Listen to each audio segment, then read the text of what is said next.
Hello, all heroes, and welcome back to Invincible Guarding the Globe, or should I say, our new tier list. I did get some requests earlier that it is about time to do a full revamp of the tier list with old and new characters alike, because there are some characters that I probably could give a little more love to, and some characters that I maybe overhyped a bit back when I did my original tier list.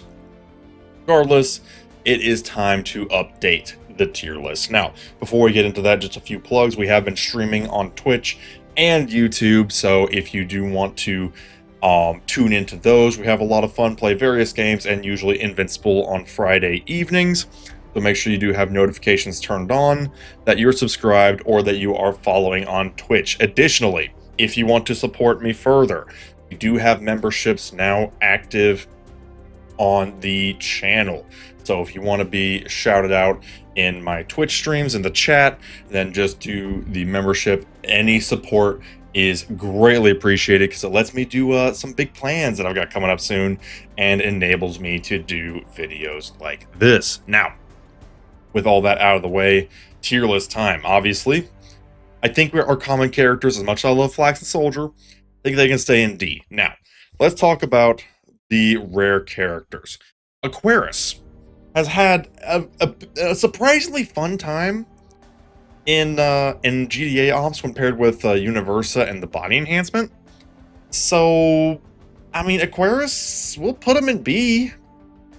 I mean, it's a bit weird how well he works, but he does work. So, I mean, hey, you know what? It's become very common practice if you're min-maxing your waves, have one universal with body enhancement to max out your crit, and then a whole bunch of fish. Hey, you know what? If it works, it works. Next, we have Darkwing 2. We'll slap him in B as well. He does actually have some uses. His third skill in particular scales up aggressively well if you do get it leveled up. So there are some uses there. Limited uses, but enough to at least make him noticeable. Curse Key, we're going to put him in C. No real reason to build him, if we're being totally honest. Even when we get his GDA case file, I do not foresee him being very useful beyond that. Rexplode. Rexplode actually, unironically, has a use case. Now, it helps him a little bit that there are not a lot of good attackers in the GDA faction to begin with. And as GDA attackers go, he is actually okay. He's a ranged attacker, which already gives him a slight advantage, and he does apply a lot of damage over time. Unironically, kinda does work, so we're gonna put him in B above the fish. Magma Dude here, I put him in C. Again, he's kind of another one where there's really no reason, and I'll go ahead and slap Isotope in there as well, just because the criminal rares just kinda suck, except for Multipol, who has some use cases, but we'll get to him in a second. Damien Darkblood. He has a very specific use case that he uses surprisingly well. Like, if you slap him in a Not of This Earth team, he will do a surprising amount of healing and can keep that team alive and allow them to punch way above their weight in arena. Even my team, my pretty chunky Viltrumite plus Universa team, can get surprised by a Damien Darkblood. So with that in mind, we're going to put him in B. We'll put him over the fish, but under Rexplode, because I think Rexplode is a little more practical. Flaxen Leader. Before I put him in A, because you absolutely positively have to build Flaxen Leader for the GDA op event boost, because that will basically allow you to get more resources from your GDA ops. But I can also see how that might be a little confusing, and this is meant to be a kind of a combat tier list video, so we will put him in C where he belongs. Just keep in mind that you absolutely positively must build at least one Flaxen Leader for the GDA op boost. But if we're gonna, I'm gonna put that aside, and we're gonna stick with just combat, and we're gonna say that, yeah, no, that's not enough to save him in the eyes of this tier list. Duplicate.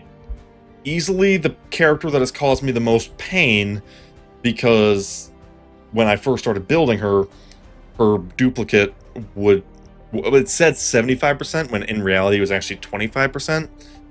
So that typo hurt me more than a little bit, and there's not much I can do about that. Hopefully at least she can get a case file. As far as her actual combat talent, her skill, her main skill is good. And she can do a copy that can take a little bit of the aggro for you. But I'm going to be totally honest and say that I haven't got a lot of practical use out of that. So while I do hate to say it, I think we're going to plop her in high C. I hate to do it to her, but I mean, I've literally got 2 duplicates, and it's not helping me in the slightest. Now, I mean, hey, when the GDA case file shows up for duplicate, I'm ready to rock. Hopefully that'll be soon. But yeah, I'm sorry, but I wish I could say she was good, but she just ain't. Martian Man here, C, high C, because he does have some useful abilities, but C nonetheless. He's got okay stuff, but at the end of the day, he is just a mediocre rare character and little else. Oliver is a newer rare character, one of 2 along with Multi-Paul. Here's the thing with Oliver. He benefits from really good friends. He has got a Viltrumite tag, and he's got a Last Line of Defense tag. Those tags are 2 of the strongest in the game, and it's not hard to see why when you look at the characters that those tags are a part of. Oliver himself is okay.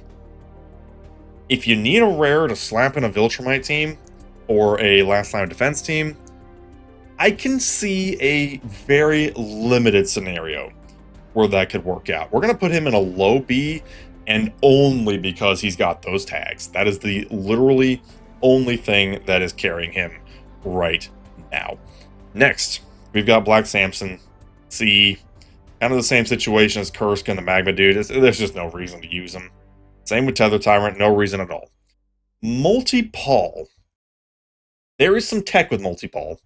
And technically I think this would work with Duplicate too, although I think it'd probably be less consistent. Where Multi-Paul works really well with Darkwing. Where when Multi-Paul's copies die, Darkwing does actually get kind of a boost. But again, yeah, okay, it's a niche usage that does work. But at the end of the day, it's still just rare characters. We'll put him in a low B, kind of the same situation as Oliver. Now, let's talk elites. War Woman. There is literally 0 reasons to build a War Woman. Even when her case file gets released, I will build her begrudgingly. War Woman, there's just no place for her. She doesn't do anything. She doesn't do enough damage. She doesn't have good effects. It just doesn't work. So we're going to slap her in high C. She very well might be one of the only characters that gets chucked into high C, if I'm being totally honest here. Bulletproof. There are some bulletproof lovers. Had a little bit of stroke there. There are some bulletproof lovers who swear by him. If you get him built up, crank up his crit, and give him body enhancement, because his invincibility is dependent on his crits. If he gets more crits, I think it's like 9 crits or something, and he does attack pretty fast, all things considered. If he gets 9 crits, then he gets some immunity. People really want me to give Bulletproof some love. And one of these days I might, because, I mean, you know, I can see what they're cooking. If you can get his crit maxed out, he will be basically immortal for a good chunk of the battle. The only problem is, in that moment where he's not immortal, I feel like he's still going to get nuked is the thing.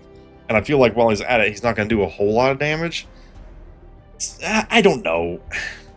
I will build a Bulletproof at some point just to see what other people are cooking, because I am more than a little curious. Frankly, I would love a Bulletproof case file. I mean, I'd love case files for all these characters. I would love a Bulletproof case file just to see, or just to have an excuse to build him and see what he is actually cooking.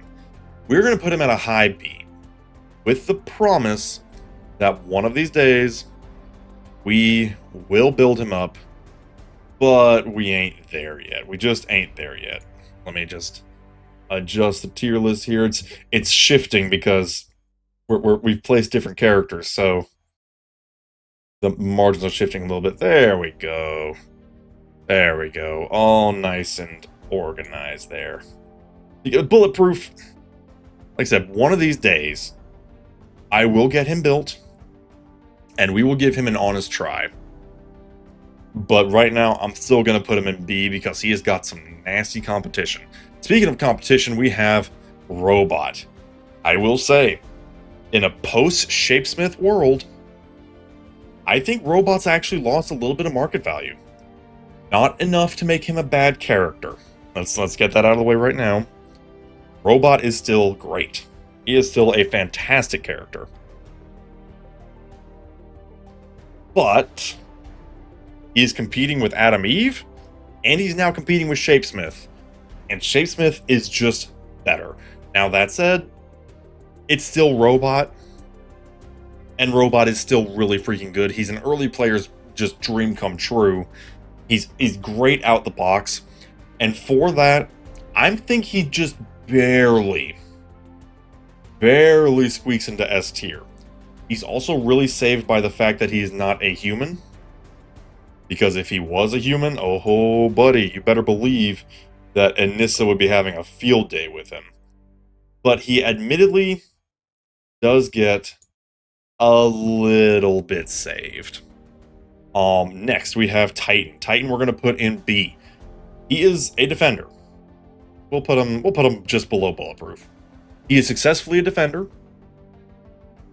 And that really is about it, honestly. He does have some stuns. He has taunts. He doesn't really have any self-sustain, so he does need a little help in that regard. And he really suffers from the fact that he just loses out to other defenders. Speaking of other defenders, the Immortal. The Immortal we're going to give a solid A. He is a really good defender. If you don't have Alan or Conquest, is the thing. He ranks 3rd on the defender list, in my personal opinion. He's really good. Even though he does crumple if an Anissa so much as sneezes at him. But that's more so just... That's not so much a problem with him as much as it is just Anissa being totally cracked. Which, you'll probably guess where she's going to end up in the near future here, but the Immortal will give a solid A. If you get his bottom skill maxed out, and you have to get it maxed out because the level 10 removes the cooldown, he will constantly heal if the enemy is healing, which admittedly knocks him up a notch. I will not deny this fact. But at the end of the day, I think he is a solid A. Next, we have Invincible. I mean, do I even need to explain why? S tier, obviously. He does great damage. He can tank when he triggers his invincibility effect. He rushes for the enemy right in the beginning of the fight, saving you some valuable seconds, and even has a chance to just straight up knock out the enemy if he hits him hard enough. I mean, yeah, he's one of the best characters in the game, period. Monster Girl. Poor Monster Girl has lost a lot of market value post-Arena. She is good, so she will get a tentative A tier, and I emphasize tentative. But she just lacks a lot of the sauce that makes defenders nowadays. Because, like, Alan can heal himself from death, basically. The Immortal can protect himself. Conquest can commit a murder. Monster Girl is good, but she has lost a lot of market value, especially in a post-Arena world. Omni-Man. Not dissimilar to Monster Girl, if we're being honest. Where Monster Girl is a defender who's lost a lot of market value from Arena, Omni-Man is a DPS, an attacker, who has lost a lot of market value from Arena. Not so much compared to Monster Girl, though. For Omni-Man, it's not as bad, because at the end of the day, he still hits like a truck. I mean, he is still Omni-Man. He is a gigantic stat ball, he hits like a truck, and depending on how you have his last skill upgraded and the health of the enemy, he can even sneak out a one-shot every now and then. And that's pretty good in my book. That is pretty good, so he gets a comfortable A tier. Red Rush. Whereas Monster Girl and Omni-Man took issue with Arena, Red Rush thrived in Arena. Red Rush is an easy S tier, especially if you get his abilities powered up, because, I mean, he just goes hog wild. He will literally screw up your team in the first second and can protect his own teammates. There's nothing this man can't do. Except maybe heal, but even then you can kind of give him some artifacts to supplement that. I mean, yeah, he does really freaking good. Really freaking good. Shrinking Ray, on the other hand, kinda sorta lacks a reason to exist. She is a bit of a sleeper pick for anti-stun tech, not unlike Bulletproof. But whereas Bulletproof has the ghost of a chance with his immortality effects, Shrinking Ray does not benefit from such a thing. So I think we have to put her, we'll put her under Aquarius, but we'll put her above Darkwing 1. Almost said Darkwing 2 there, but that's Darkwing 1. We'll put her there. Green Ghost. Green Ghost is interesting because she's always been decent. She's always been usable. And, post-case file, you actually have a reason to build her. She loses out to her fellow supports like Red Rush and Robot and a few others. So we're going to put her in an A tier. In fact, I'll put her over Monster Girl. Over Monster Girl in A tier. Because at the end of the day, her invisibility effects are good. And she can share those invisibility effects with other people as kind of a save. And that does count for something. Green Ghost is Red Rush but worse. And Red Rush but worse is still pretty good. So we'll stick her in A tier. Bonus points for the fact that she has her case file going on, so there is a pretty good reason to build her regardless. Cecil. Cecil. The Reanimen thing, where when people die, he summons a Reanimen, sounds cool on paper, until you realize that a Reaniman by any other name is just as weak. I mean, it's still a common character. It's still a green character he's summoning, even if they've got some stats. It's a nuisance and little more. So, unfortunately, we're going to put Cecil in B. I got to put him under Titan, unfortunately. The only saving grace he has is that his hammer ability does hit like a truck and has a chance of a stun. But it's not a guaranteed stun. So that's kind of an issue. So Cecil's going to go in B. Not useless, but far from meta. Not far from meta, on the other hand, is Doc Seismic. The man himself. And we gotta adjust the tier list again, but that's okay. The man himself, Doc Seismic. There's a lot going for him. He has got very chunky stuns. He can do a ton of damage. And he has the increasingly relevant passive of reducing the energy defense of Viltrumites. And let's not forget who is a part of the Viltrumite team. Invincible, Omni-Man, Anissa, Thula, Lucan, Conquest, all of whom are great characters, minus Lucan a little bit, who is my curse at the moment. But that helps him out a lot. Unfortunately, being a human, he does still kind of fold against Anissa, but if you can keep him protected, he can do a lot. Plus, he's got some chunky stuns on 2 of his abilities, which can serve you very well. Next, we have Alan. Alan is a fantastic defender. He is arguably one of the best defenders. We're going to put him all the way up there in S tier. He's got some great passive boosts, a very nice stun, and he can pretty much save himself from death. When he hits 1 HP, he will do a very chunky heal on himself, especially if you do get it leveled up. This man is hard to kill, and if you can't get around him, he can literally win the game for your opponent if you face him. Next, we have Russ. Russ is an interesting one. His abilities are quite good, actually. His AoE scales on his HP, or man's ability scales on his HP, which is ideal for him being a supporter. And he does have Confusion, which is an extremely potent debuff. It's basically stun with extra sauce. But where he really shines is if you get his passive up a little bit, he gets a boost to Invader's attack. And let's not forget who counts as an Invader. Universa, Anissa, Conquest, utterly cracked heroes that Russ can just make stronger. So I think that is enough to put him in S tier. We're going to put him just barely above Robot, but not quite above Red Rush. Russ really helps you out, especially if you're using a lot of invaders in a GDA op. He can make your Universa clear waves in like literally a blink. Next we have Adam Eve. There's a lot of good supports in this game. Adam Eve is of course going to go to S tier. Her ceiling is sky high.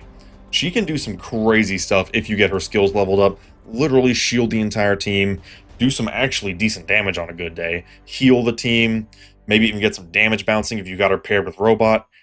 It's a good time. It's a very good time. If it wasn't for the fact that you do have to get her skills leveled up, I would argue that Adam Eve is top 3. The only reason she's not is that you do have to give her just a little bit of love. But man, if there's a character who doesn't deserve it more than her, like, she really loves it. Next, Battle Beast. Battle Beast is tough to judge. He does great damage, but he is squishy. By his own design, he does lose a little bit of defense in exchange for attack. If you can keep him properly healed, he will go hog wild. He can destroy entire teams like nothing, or he'll just totally fold. It's very difficult to judge. So we're gonna put him. We'll put him above Omni-Man. I feel like he's got a little more market value than Omni-Man, just because, man, he hits like a truck. And he is an answer to Viltrumites because he does get some life leech against Viltrumites, which is worth mentioning. And he's got a case file.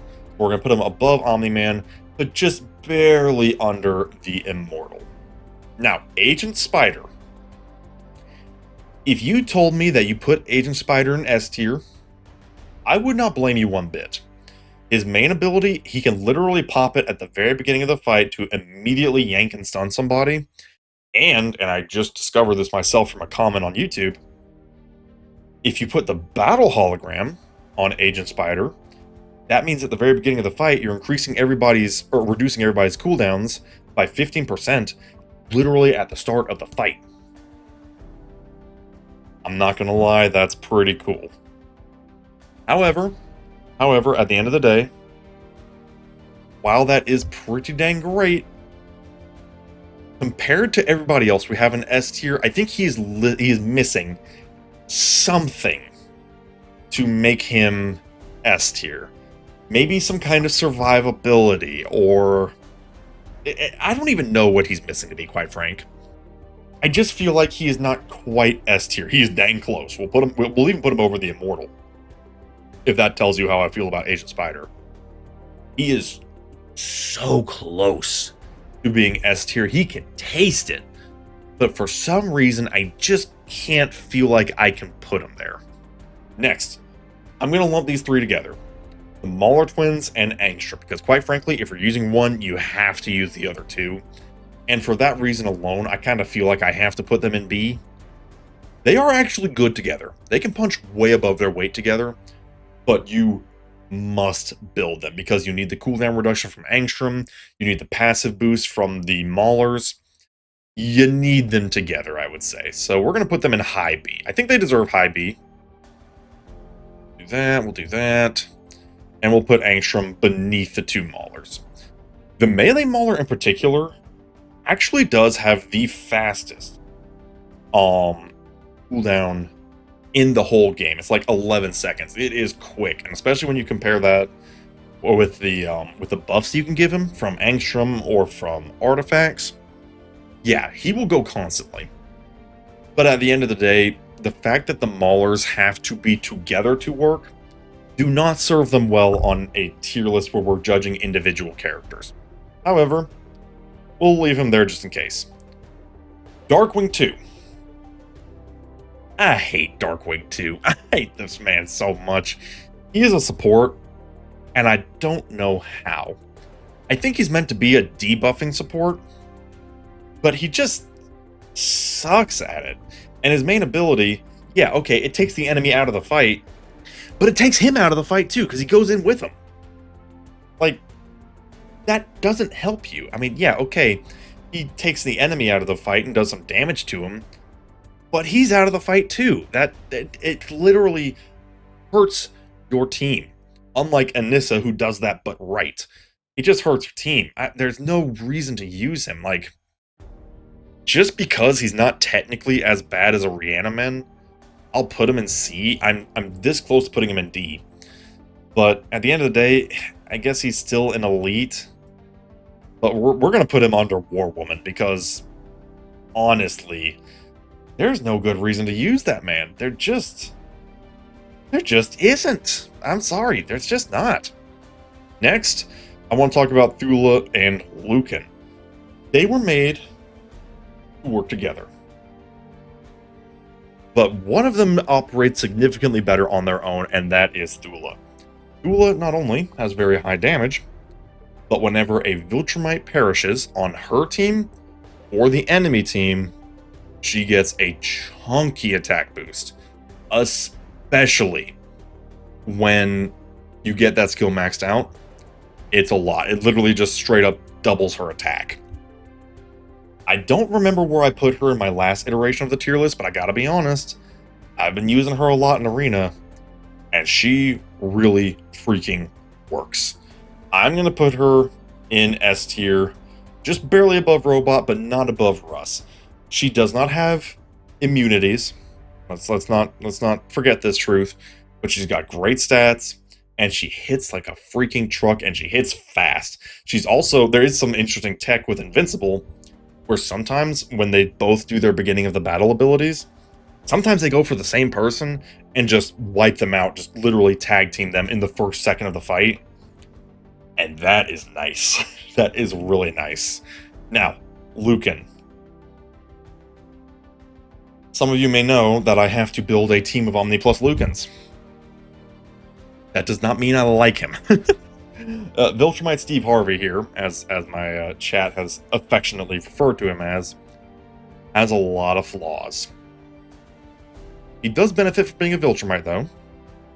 To be fair, he does benefit from being a Viltrumite, but whereas Anissa gets a massive crank up in attack when a Viltrumite dies, Lucan gets a massive crank up in defense when a Viltrumite dies.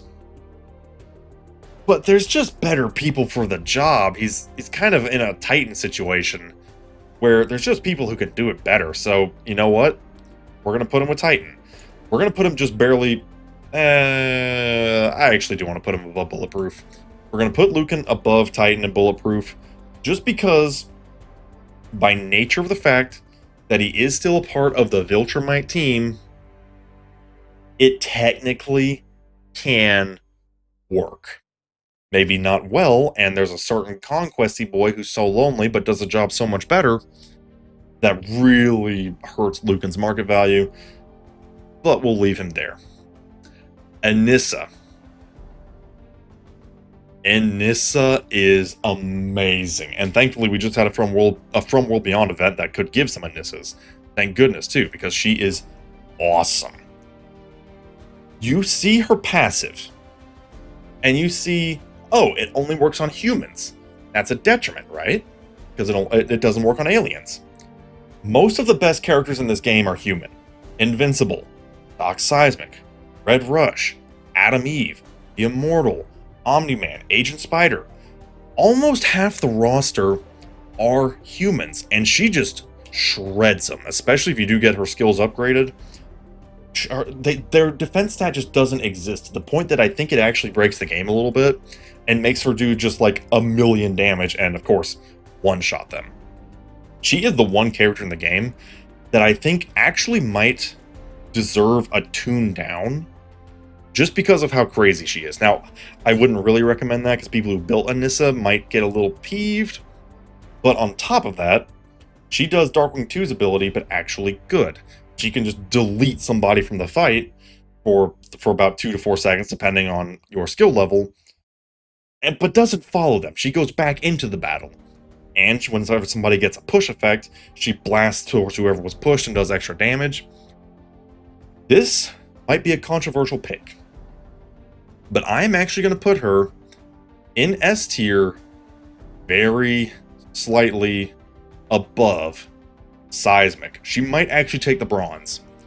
because what Anissa offers is so good in the fact that she can just make humans lore accurate against Viltrumites. You just can't get around it. I mean, because like I said, Invincible, some of the best characters in the game are Viltrumites. You put Anissa in your arena team, and you will have an infinitely easier time. I gotta put her in the top slot. I gotta be honest, she might actually be on the podium, top 3 characters. Speaking of that podium, Universa, top of the heap. That hasn't changed. That has not changed one bit. She will destroy the enemy, and if you max out her bottom skill and make sure her crit is good, she will destroy the enemy, but even harder. She is literally a must-have for all GTA op events, pretty much universally. She is the top meta pick for Arena. She just does no wrong, and on top of that, she's just freaking cool. She just does no wrong. You cannot go wrong with Universa. Next, we have Conquest. The lonely man himself, Jeffrey Dean Conquest. I'm going to put him just barely above Red Rush and just barely under Allen. The only reason that I am not putting him above Allen is that Allen is technically the better defender in my eyes. And Conquest is a defender, and you really don't want to have more than one defender in your team, so you have to pick one. You probably should choose Allen. But man, Conquest is one heck of a bruiser. He does so much damage, especially if you put him with a leader like Universa or Seismic. He just hurts the enemy. He hurts them so bad. He will destroy them, and he is the only character in the game that has an ability that can actually punch through immunity shields if you get a crit at the right time. Yeah. He's an S tier character, no questions asked. We did have the event just now where you could get some Conquest. Wasn't guaranteed, but was technically possible. It's a crying shame that this man is as rare as he is, because he is just that good. Next, we have Powerplex. I personally love Powerplex.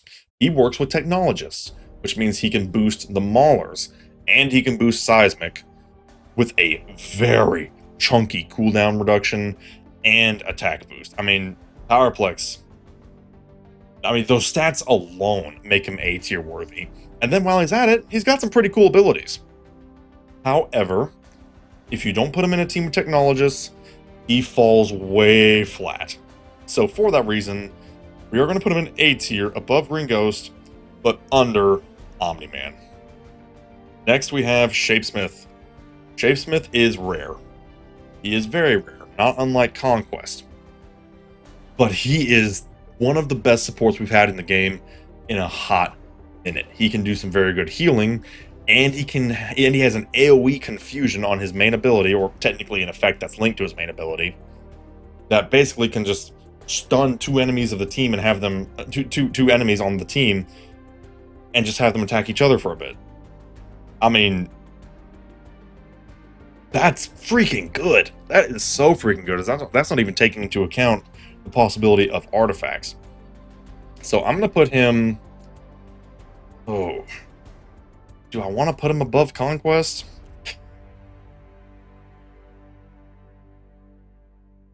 Ooh.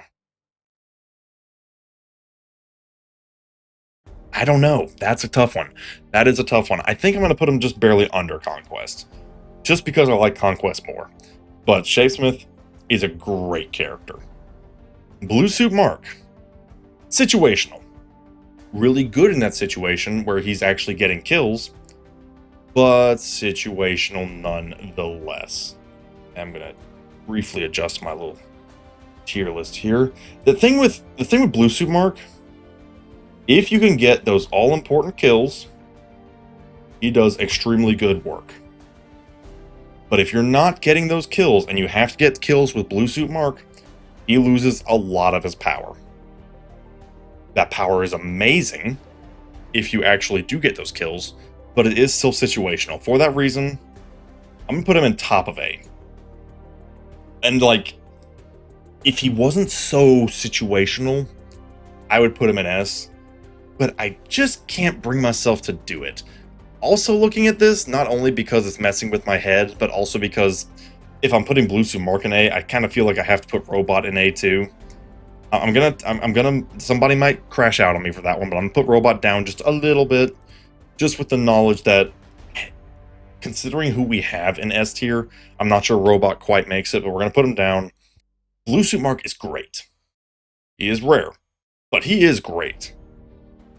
He's just missing something, and it doesn't help that he's competing with OG Mark, and OG Mark is just better in every way. That's just a simple fact of the matter. And finally, the newest character, King Lizard. King Lizard has a severe case of incomplete team. He is a king without a kingdom. He has Lizard League synergies, and he can't do a dang thing with it, because there are no Lizard League characters in the game other than him, so that makes him very difficult to judge. But his main skill and his fourth skill are still really freaking good. They can dish out some damage. I think the last skill actually goes up to like a 2000% multiplier if you do get that skill powered up, which that's chunky. Let's not deny this truth. That is a chunky hit. And if we actually do get a proper Lizard League team, we might be getting somewhere. And I mean, we are going to get a Lizard League team eventually. So this guy is going to be in flux. However, that doesn't save him from the fact that I think he is just barely A tier. And I do mean barely. Like, I would hear out an argument to put him in B tier, but he does have a couple abilities that, in spite of the fact that he is missing his whole team, he does still punch pretty hard. Let's not deny this truth. He is still a heavy hitter. And with that, that wraps up the tier list. Like I said, the biggie here is that I'm dethroning Seismic as top 3, and I'm putting Anissa in that bronze spot, just because, like, man, you just can't get past it. She does a metric ton of damage, and turns some of the best heroes in the game, including Invincible, Seismic, and Adam Eve, to actual paste. I mean, you just can't get past it. I feel pretty comfortable with this. People are probably still going to be mad at me that I don't give Bulletproof more love, but I gotta see him in action. And without him having a case file, I just don't have a good reason to do that. So we're going to leave him there for now, with the promise that the moment he gets a case file, I am looking very forward to giving him a proper look. But for now, we're going to leave it at that. Let me know what you think of this tier list down in the comments below. If you have not already, subscribe to the channel, and if you wish to support, become a member as well. It would mean the actual world to me, and we shall see you next time. Have a good one.